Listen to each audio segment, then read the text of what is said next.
جو لوگ اللہ پر ایمان لائیں، کہیں کہ ہمارا رب اللہ ہے، پھر اس پر جم جائیں، ان پر فرشتوں کا نزول ہوتا ہے، نہ کوئی غم کرو نہ خوف، خوشیاں مناؤ جنت کی جس کا تم سے وعدہ کیا گیا تھا۔ اللہ کی ربوبیت پر اطمینان جب انسان کو ہو جاتا، میرا رب اللہ ہے، ربی اللہ، انسان کے لیے نہ کوئی کھٹکا، نہ کوئی خطرہ، نہ کوئی خوف، نہ کوئی حزن۔ جو کچھ ہو رہا ہے کس کے اذن سے ہو رہا ہے؟ اللہ کے اذن سے۔ اللہ کے اذن کے بغیر پتہ تک نہیں ہلتا۔ یہ کوئی اندھا بہرا مادہ نہیں ہے جس سے مجھے کوئی خوف ہو۔ اندھا بھینسا چلا آ رہا ہو اس سے تو ڈرنے کا ہر انسان کو ڈرنا چاہیے، نہ معلوم کس کو ٹکر مار دے، لیکن نہیں، اس کائنات کو چلانے والا ایک سمیع و بصیر خدا ہے، وہ جو میرا دوست ہے، میرا ولی ہے۔ اللہ ولی الذین آمنوا یخرجہم من الظلمات الی النور۔ اللہ اہل ایمان کا ولی ہے، ساتھی ہے، پشت پناہ ہے، مددگار ہے، حمایتی ہے۔ بتائیے جسے یقین ہو جائے کہ اللہ میرا مددگار، اللہ میرا محافظ، اللہ میرا پشت پناہ، اللہ میرا حمایتی، اس کے لیے کوئی خوف ہوگا؟ اس سے کوئی ڈر ہوگا؟ میں مثال دیا کرتا ہوں ایک بہت سادہ، پنجاب کے دیہات کی۔ تو بڑا چودھری ہے اور کوئی غریب کسان ہے، اس غریب کسان کے جانوروں کو ہر وقت اندیشہ ہوگا چوری کا، کوئی میری بھینس کھول کر نہ لے جائے، کوئی میرا بیل کھول کر نہ لے جائے۔ لیکن جس کے بارے میں یہ سب کو معلوم ہو کہ وہ جو بڑا چودھری ہے وہ اس کا دوست ہے، اس کی بچیا کو کوئی خوف ہوگا؟ اس کی بھینس پر کوئی ہاتھ ڈالے گا؟ اسے کوئی اندیشہ ہوگا؟ نہیں۔ کیوں؟ کہ وہ بڑا چودھری، بڑا اس کا یہاں کا سردار، جاگیردار، سب کو معلوم ہے وہ میرا دوست ہے، کوئی میرے خلاف اقدام نہیں کر سکتا۔ اس دنیا میں یہ چھوٹی سی بات اگر آپ کے دلی اطمینان اور سکون کا باعث بن سکتی ہے تو ذرا تصور کیجئے۔ میں لفظ تصور استعمال کروں گا صرف اس لیے کہ اس کا ہم جس کو کہتے ہیں ادراک اور شعور کر نہیں سکتے، اگر کے ساتھ کر سکتے۔ اگر یقین ہو کہ اللہ میرا مددگار اور یقین ہو کہ اللہ ہر آن میرے ساتھ ہے، پھر کوئی خوف، کس کا خوف؟ کوئی شے اللہ سے بالا تر ہے؟ کوئی قوت اس سے زیادہ طاقتور ہے؟ کوئی اس کے ارادے کو بدلنے والا ہے؟ کوئی اس کی مشیت کے آڑے آنے والا ہے؟ یہی بات ہے جو حضور نے فرمائی، یہ ایمان کا حاصل ہے لب لباب، کہ دیکھو اچھی طرح اس بات کو ذہن نشین کر لو، اگر تمام انسان مل کر تمہیں کوئی نقصان پہنچانا چاہے نہیں پہنچا سکتے، مگر جو کچھ اللہ نے لکھ دیا ہو، اور تمام انسان مل کر تمہیں کوئی نفع پہنچانا چاہیں نہیں پہنچا سکتے، مگر وہ شے جو اللہ نے طے کر دی ہو۔ آپ پھر میں کہوں گا ذرا طاری کیجئے، اسے فرض کیجئے، اسے سوچئے، اگر اس حدیث پر ہمارا دل ٹھکا ہوا ہو تو کسی سے ڈر ہوگا؟ یہ مجھے نقصان نہ پہنچا دے، یہ میری رپورٹ خراب نہ کر دے، یہ میری انکریمنٹ نہ رکوا دے، یہ میرا یہ نہ بگاڑ دے، یہ میرا یہ نقصان نہ پہنچا دے۔ اس کا ڈر، اس کا ڈر، اس کا خوف، اس کی خوشامد، اس کے لیے جا کر طرح طرح سے اپنی عزت نفس کو ذلیل کروانا اس کے سامنے، یہ سب کچھ کیوں کرتا ہے انسان؟ جب سمجھتا ہے کہ اس کے ہاتھ میں میرا کوئی نفع ہے، اس کے ہاتھ میں میرے لیے کوئی ضرر ہے، یہ مجھے کوئی گزن پہنچا سکتا ہے، یہ مجھے کوئی نقصان پہنچا سکتا ہے، یہ میرا کوئی کام بنا سکتا ہے، یہ میری کوئی ضرورت پوری کر سکتا ہے، اسی کا نام شرک ہے۔ جہاں آپ نے یہ سمجھا کہ غیر اللہ کے اندر کوئی طاقت موجود ہے، وہی شرک ہے۔ بتوں سے تجھ کو امید ہے، خدا سے نومیدی، مجھے بتا تو صحیح اور کافری کیا ہے؟ شرک تو یہ ہے۔ جس پر بھی تمہیں یہ خیال ہے، کلمہ ہے یہ کلمہ سوم، لا حول ولا قوت الا باللہ، ذرا اس پر دل کو کبھی اگر آپ تصور کریں، پھر فرض کریں، دل ٹھک جائے اس پر، کوئی طاقت نہیں۔ یہی بات تھی جو شیخ عبد القادر جیلانی رحمۃ اللہ علیہ نے اپنی وصیت میں اپنے بچے سے کہی. 11ویں دینے والے ہیں، لیکن حضرت شیخ عبد القادر جیلانی کی وصیت اور تعلیمات کو کتنے لوگ ہیں کہ جانتے ہو؟ یہ جن مقامات تک پہنچے ہیں وہ کس چیز کی بدولت پہنچے؟ انہوں نے جو پیغام دیا وہ کیا تھا؟ اے میرے بچے، جس طریقے سے قرآن مجید میں حضرت لقمان کی نصیحتیں جو ہے نقل کر دی گئی ہیں، میں یہ عرض کروں گا بالفرض اگر قرآن حضرت عبد القادر جیلانی کے بعد نازل ہوا ہوتا تو شیخ عبد القادر کی یہ نصیحتیں بھی قرآن میں درج ہوتی. اتنی اونچی نصیحتیں ہیں. اے میرے بچے، اس حقیقت کو ذہن نشین کر لے، لا فاعل فی الحقیقت ولا مؤثر الا اللہ. اس کائنات میں نہ کوئی فاعل حقیقی ہے نہ مؤثر حقیقی ہے سوائے اللہ کے. کسی شے میں کوئی تاثیر نہیں اگر اللہ نہ چاہے. آگ جلا نہیں سکتی اگر اللہ نہ چاہے. پانی ڈبو نہیں سکتا اگر اللہ نہ چاہے. زہر ہلاک نہیں کر سکتا اگر اللہ نہ چاہے. کوئی چیز فائدہ نہیں پہنچا سکتی اگر اللہ نہ چاہے. تو در در پہ کیوں سر جھکاتے ہو؟ در در پر کیوں جبیں سائی کرتے ہو؟ سب کے سامنے کیوں ہاتھ پھیلاتے ہو؟ ایک اللہ سے مانگو، ایک اللہ کے سامنے زمین پر اپنی جبین رکھو. لا فاعل فی الحقیقت ولا مؤثر الا اللہ. نظر آتا ہے ہمیں کہ پانی پیاس بجھا دیتا ہے. پیاس بجھانے کی صلاحیت پانی میں نہیں ہے، اللہ کے اذن سے. کھانا بھوک مٹا دیتا ہے، بھوک مٹانے کی صلاحیت کھانے میں نہیں ہے، اذن رب میں ہے. دیکھیے یہی یقین تھا. حضرت موسیٰ علیہ السلام کا واقعہ یاد کیجئے. سامنے سمندر آ گیا ہے، قوم دیکھتی ہے پیچھے کہ گرد و غبار کا طوفان ہے. معلوم ہوا کہ فرعون اپنے لشکر سمیت آ گیا ہے. لشکر جب چلتا تھا تیز رفتاری کے ساتھ تو گرد و غبار کا جو طوفان اٹھتا تھا اس کا تصور کیجیے. اور لمحہ بلمحہ وہ قریب آ رہا ہے. پوری قوم نے کیا کہا؟ اے موسیٰ انا لمدرکون، اے موسیٰ ہم کو پکڑے گئے.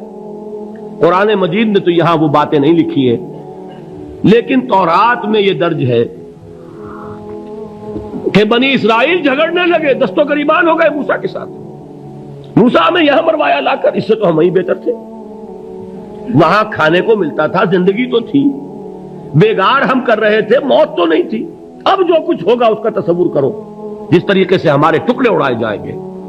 تو لڑ رہے ہیں حضرت موسیٰ علیہ السلام سے. یہ تورات کی تفصیل ہے. قرآن میں صرف اتنا آیا ہے، پریشان ہو کر انہوں نے کہا انا لمدرکون، موسیٰ ہم تو پکڑے گئے. اس وقت موسیٰ کا جواب کیا ہے؟ کلا ان معی ربی سیہدین. نہیں، میرے ساتھ میرا رب ہے، وہ راستہ دے گا. بتائیے کہاں راستہ نظر آ رہا ہے؟ یہ ہے ایمان بالغیب. راستہ نظر نہ آئے تب اللہ پر یقین ایمان ہے. جیب میں پیسے ہوں اور تب دل کو اطمینان ہے تو ایمان کس پر ہوا؟ پیسے پر، اللہ پر نہیں. جب وسائل و ذرائع نہ ہو اور پھر یقین ہو کہ اللہ مسبب الاسباب ہے، وہ اسباب کا پابند نہیں ہے، وہ اسباب کا محتاج نہیں ہے، اسباب اس کے محتاج ہے. اگر یہ یقین ہے تو اللہ پر ایمان ہے. یہ نہیں ہے تو تمہارا ایمان اسباب پر ہے، وسائل پر ہے، ذرائع پر ہے، مادیات پر ہے، اللہ پر نہیں. اس وقت کہاں راستہ تھا؟ کوئی راستہ تھا؟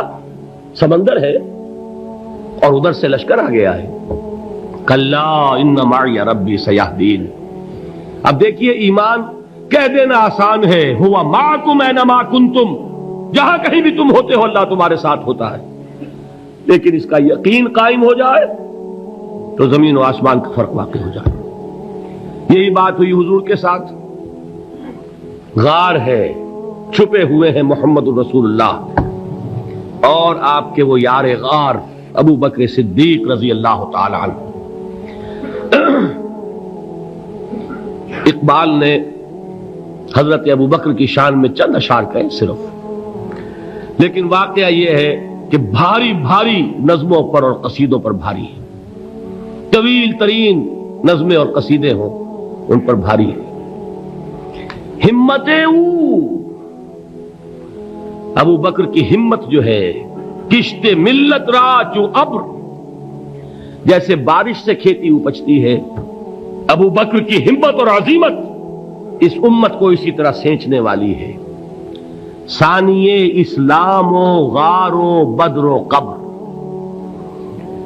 وہ دوسرے تھے اسلام میں، دوسرے پہلے کون تھے؟ انا اول المومنین، حضور فرماتے ہیں سب سے پہلا ایمان لانے والا میں، دوسرے ابو بکر۔ ویسے ہمارے ہاں یہ چلتا ہے اختلاف، حضرت علی پہلے ہیں کہ حضرت ابو بکر پہلے ہیں، لیکن اس میں بڑی خوبصورت تطبیق قائم کی ہے علماء نے، اور بہت صحیح ہے۔ چار کے بارے میں فیصلہ ہی مت کرو کہ کون پہلے ہے، ان کی ایک عجیب تقسیم کر دی ہے۔ آزاد مردوں میں، بالغ مردوں میں سب سے پہلے ابو بکر، بچوں میں سب سے پہلے علی، خواتین میں سب سے پہلے خدیجہ، اور غلاموں میں سب سے پہلے زید ابن حارثہ۔ بڑی پیاری تقسیم ہے، یہ چاروں ہی پہلے ہیں، ہر ایک کے لیے اولیت ہے۔ اور واقعہ یہ ہے کہ اگر زمانی اعتبار سے تعین ہوگا تو پہلے خدیجۃ الکبریٰ آئیں گی رضی اللہ تعالی عنہ، کسی اور سے بات کرنے کی نوبت بعد میں آ سکتی ہے، پہلے تو اہلیہ محترمہ سے بات ہوئی، آتے ہی پہلی وحی ہوئی ہے، ابھی تبلیغ کا حکم نہیں تھا۔ کس کو بتایا واقعہ؟ ابھی اپنی نبوت کی تبلیغ کا تو حکم ہی نہیں آیا، واقعہ کس کا ہے؟ وہ خدیجہ کا ہے۔ جب کہا ہے کہ خشیت علی نفسی، مجھے اپنی جان کا اندیشہ ہے، تو کیا جواب دیا خدیجہ نے رضی اللہ تعالی عنہا؟ وہ صدیقۃ الکبریٰ ہے، صدیقات جو ہے خواتین ان میں چوٹی پر خدیجۃ الکبریٰ ہے رضی اللہ تعالی عنہا، اور صدیق جو مرد ہیں ان میں صدیق اکبر ہے ابو بکر صدیق رضی اللہ تعالی عنہ، لیکن صدیقات میں چوٹی پر۔ جب حضور نے فرمایا خشیت علی نفسی، کیا فرمایا، کیا عرض کیا، کیسے تسلی دی؟ نہیں نہیں، اللہ آپ کو ضائع نہیں کرے گا، آپ غریبوں کے ہمدرد ہیں، آپ مساکین کے تکالیف رفع کرنے والے ہیں، آپ بیواؤں کی سرپرستی کرتے ہیں، آپ مسافروں کی خدمت کرتے ہیں، اللہ آپ کو ضائع نہیں کرے گا۔ یہ یقین ہے اس خاتون کے اندر۔ خیر وہ ایک علیحدہ بات ہو جائے گی۔ میرے دل پر حضرت خدیجہ رضی اللہ تعالی عنہ کی شخصیت کا بڑا گہرا نقش ہے، جو وہ کوئی اور ہی وقت اور موقع ہوا تو بیان ہوگا۔ بہرحال اقبال نے ایک مصرے میں جو چار اولیتیں جمع کر دی ہیں، ہمتیں او کشت امت را چو ابر، ثانی اسلام و غار و بدر و قبر۔ اسلام میں حضور کے بعد پہلے کون؟ ابو بکر۔ غار میں حضور کے ساتھ کون؟ ابو بکر۔ بدر کی رات اللہ کا رسول سر بسجود، وہ جھاڑ، وہ گھاس پھوس کی جو جھوپڑی بنائی گئی تھی، اور وہاں تلوار ننگی لے کر پہرا دینے والا کون؟ ابو بکر۔ اور اس حجرہ عائشہ میں محمد کے بعد سب سے پہلے دفن ہونے والا کون؟ ابو بکر رضی اللہ تعالی عنہ صلی اللہ علیہ وسلم۔ وہ جو معاملہ میں سنا رہا تھا غار ثور کا، حضرت ابو بکر بھی حضور کے خیال سے لرز گئے ہیں۔ آپ کو یاد ہوگا کہ جا کر پہلے تمام جتنے سوراخ تھے انہیں بند کیا ہے، ایک سوراخ رہ گیا تھا جس کو بند کرنے کے لیے کوئی کپڑا نہیں تھا، وہاں اپنی ایڑی رکھی ہے، تب کہا ہے حضور سے تشریف لائیے، اور اپنے زانو پر حضور کو لٹایا ہے، اور وہاں کسی موذی جانور نے کاٹا ہے، حضور کی آنکھ لگ گئی تھی، اس وقت اس بل کے اندر جو بھی بچھو ہے کیا ہے واللہ عالم، اس نے کاٹا ہے، اس کی تکلیف کی وجہ سے ابو بکر کی آنکھوں سے آنسو ٹپک گئے، حضور کے چہرے مبارک پر پڑے ہیں، تو حضور جاگے ہیں، معاملہ کیا ہے؟ ایڑی نہیں ہٹائی وہاں سے، مبادا وہ جانور وہاں سے نکل کر محمد الرسول اللہ کو کوئی گزن پہنچا دے، ابو بکر کی ایڑی ہے، جس طرح چاہے کھا لے، ختم کر دے، جان نکل جائے تب کوئی آنچ آئے، محمد پر تو آئے، لیکن جیتے جی نہیں۔ وہ ہے ابو بکر۔ حضور کے خیال سے اس وقت حضور نے پھر اپنا لعاب دہن لگایا ہے، اور اس سے پھر آپ کی تکلیف ختم ہوئی۔ جیسے خیبر میں حضرت علی کی آنکھ دکھ رہی تھی، اس کو جو شفا حاصل ہوئی ہے وہ بھی حضور کے لعاب دہن سے ہوئی۔ تو بہرحال اس وقت انہوں نے کہا ہے کہ اے نبی یا رسول اللہ، اگر اس وقت ان میں سے کسی نے غیر ارادی طور پر بھی اپنے قدموں کی طرف جھانک لیا تو پکڑے جائیں گے۔ کیا جواب تھا اللہ کے رسول کا؟ لا تحزن ان اللہ معنا، اللہ ہمارے ساتھ ہے، کیوں گھبراتے ہو ابو بکر؟ یہ ہے ایمان باللہ، میرا مالک اللہ، میرا رازق اللہ، میرا محافظ اللہ، میرا مددگار اللہ، میرا پشت پناہ اللہ، میرا دوست اللہ۔